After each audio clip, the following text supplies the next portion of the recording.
안녕하세요. 오늘은 저랑 이상스쿨에서 뜨거운 반응을 보였던 두 가지 이슈에 대해 이야기해보려 합니다. 그럼 이상스쿨의 탑2 지금 만나보겠습니다.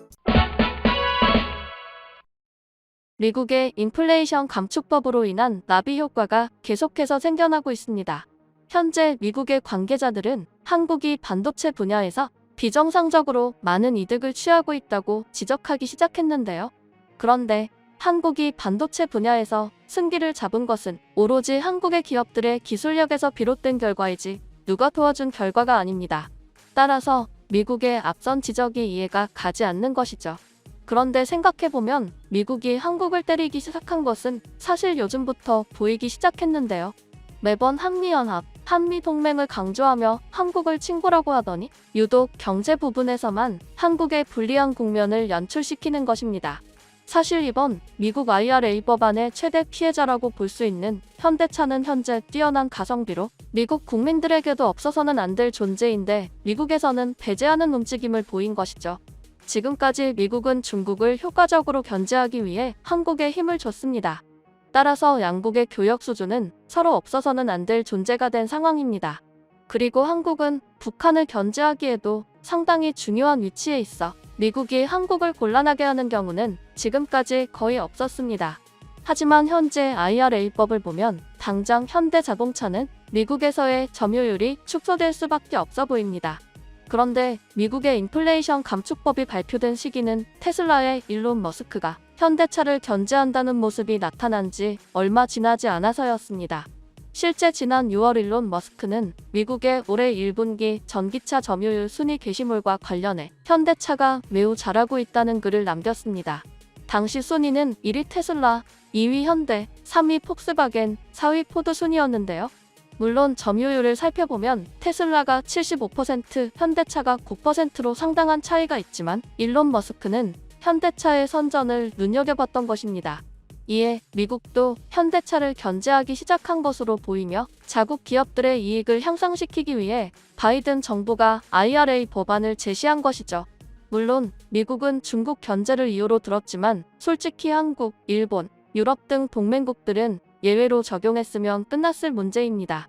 결국 현재 미국의 행보에서 볼 수 있는 것은 미국은 예전과 달라졌으며 중국 견제보다도 그냥 자국의 이익만을 챙긴다는 것입니다. 따라서 미국이 인플레이션 등으로 경제 악화가 계속되자 동맹국들의 이익을 취하기 시작했다는 게 관계자들의 설명인데요. 그런데 현재 미국은 전기차와 반도체를 건드린 것도 모자라서 원전 사업에서도 갑질을 하는 것 아니냐는 주장이 나왔습니다. 심지어 이미 큰 그림을 그리고 지난 방한 당시 한미 원전 동맹을 맺은 것 아니냐는 주장인 것입니다. 실제 현재 미국이 원전 수주 문제에서 한국의 기술력을 이용해 자신들이 우위를 점하려는 움직임을 보이고 있다고 합니다. 먼저 현재 한국은 폴란드의 원전을 수주하기 위해 전방위적인 노력을 펼치고 있습니다.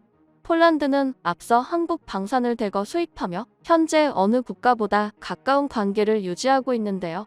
현재 한국과 폴란드는 서로 윈윈하는 상황이 계속해서 연출되고 있습니다.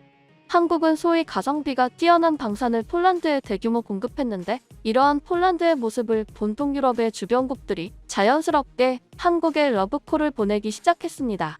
실제로 중부 유럽 국가인 슬로바키아의 한국 방산 시장에 대한 관심이 눈에 띄는데요.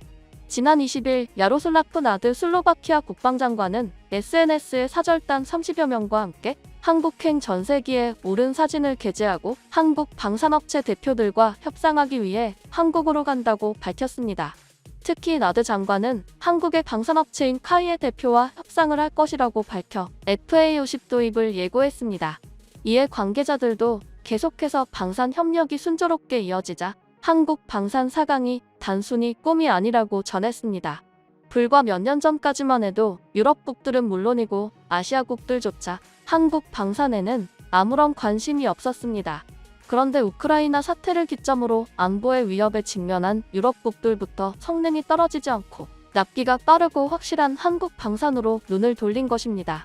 그리고 원래 한국의 기업들은 폴란드 시장에 관심이 많았습니다. 특히 한국의 전기차 배터리 3사는 폴란드와 헝가리 등 동유럽 지역을 전기차 배터리 공장 허브로 만들기 시작했죠. 이처럼 현재 폴란드와 한국은 경제적으로 상당히 밀접한 교류를 계속해오고 있습니다. 따라서 한국은 이러한 폴란드에 원전까지 유치하려는 것입니다. 현재 폴란드는 신규 원전 6기를 건설하는 사업을 진행하고 있어 한수원은 지난 4월 사업 제안서를 냈으며 사업자는 이르면 올 연말 선정될 전망으로 알려졌습니다. 이에 황주헌국 수력 원자력 사장이 지난 18일 폴란드 및 체코 출장길에 올랐습니다. 현재 폴란드의 원전 사업 수주전은 한국, 미국, 프랑스 간의 3파전으로 진행되고 있습니다. 그런데 관계자들은 여기서 한국과 미국은 어차피 한편이라고 말합니다. 실제 많은 전문가들은 미국 원전 업체인 웨스팅하우스와 협력하는 팀 코러스 전략을 활용하면 수주 경쟁력을 높일 수 있다고 말합니다. 한미원전 동맹도 있고 한국 입장에서도 미국과 이익을 나누기는 하지만 미국과 함께 원전을 수주하면 앞으로 입찰이 수월하다는 것입니다. 이러한 제안이 나오는 것은 사실 원전 단독 수주는 상당히 어려운 것이 사실입니다. 최근 이집트 원전만 보더라도 서방의 제재를 한몸에 받고 있는 러시아의 기업이 수주를 진행하는 모습이 연출됐습니다. 현재 서방 국가들이 러시아가 원전에 관여하는 것을 극도로 경계한다는 것과 상당히 상반되는 상황인 것입니다.